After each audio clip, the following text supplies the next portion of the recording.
সকালে নাস্তা বানাচ্ছে। আজকে জান্নাত বলছে রুটি দিয়ে ডিম দিয়ে খাবে। হঠাৎ করে বলতেছে আম্মু আমাকে রুটি দিয়ে ডিম দিয়ে দাও। তো ভাবলাম যে ওকে রুটি বানিয়ে দিই। আমি সেরকম রুটি বানাই না এখানে এসে, কারণ রুটি বানাইতে আমার একটু বিরক্তই লাগে। আর একা মানুষ সেটা ভেবে আসলেই বানাই না। আর আজকে যেহেতু মেয়ে খেতে চাইছে তাহলে তো অবশ্যই ওকে রুটি বানাতে ইচ্ছে করে না। তার একটা মেন কারণ হলো আমার তাওয়া নাই, বা মানে যেটাতে আর কি রুটি ভাজি সেটা নাই। তার জন্য কড়াইতে ভাজতে গেলে আর নিচে লেগে যায়, তার জন্য বিরক্ত লাগে।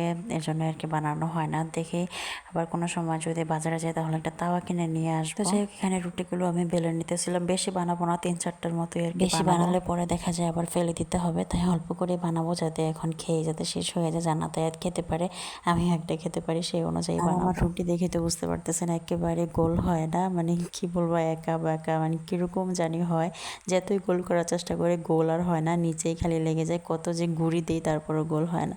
তো যাই হোক, এই জন্য আমার ভাজতে ইচ্ছে করে না। কড়াইতে ভাজতে হয়, কড়াইতে ভাজলে নিচে লেগে যায়। যদি ফ্রাইং প্যান হতো বা তাওয়া টাওয়া হতো তাহলে তো মানে ইজিলি ভাজা যেত। তো যাই তারপরে ভেজে নিলাম, এতে একটা ডিমও ভেজে নিলাম। আর আমি ডিমে কোনো মরিচ টরিচ দিই না, জাস্ট একটু পেঁয়াজ কেটে আর কি ডিমটা একটু করে ভেজে নিয়েছি, যাতে ওরা খেতে পছন্দ করে, পেঁয়াজের একটা ফ্লেভার আসে।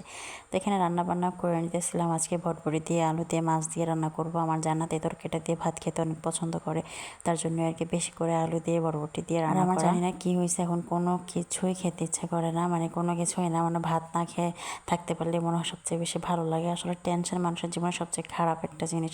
যত টেনশন কেউ করবেন তত নিজেকে ধ্বংসের দিকে আর কি নিয়ে যাবেন। আসলে টেনশন ফ্রি থাকাটা সবচেয়ে বেশি ভালো। তো যাই হোক, এখানে ওদেরকে একটু ফ্রেশ করাই দিলাম। ওরা ভই নিয়ে এখানে খেলাধুলা করতেছে।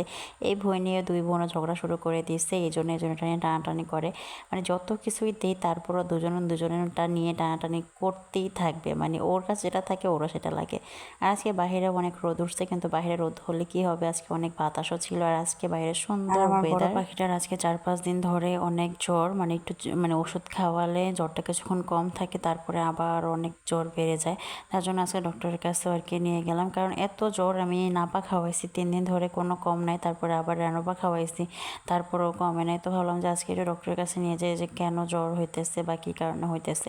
তো তার জন্য নিয়ে আসা, সন্ধ্যাকে ডক্টরের কাছে নিয়ে আসছেন। ওরা ওষুধ দিয়ে দিছে, বলছে 3 দিনের ভিতরে না কমলে আবার নিয়ে যাওয়ার জন্য। তো সবাই প্লিজ আমার জানাতে জন্য দোয়া করবেন।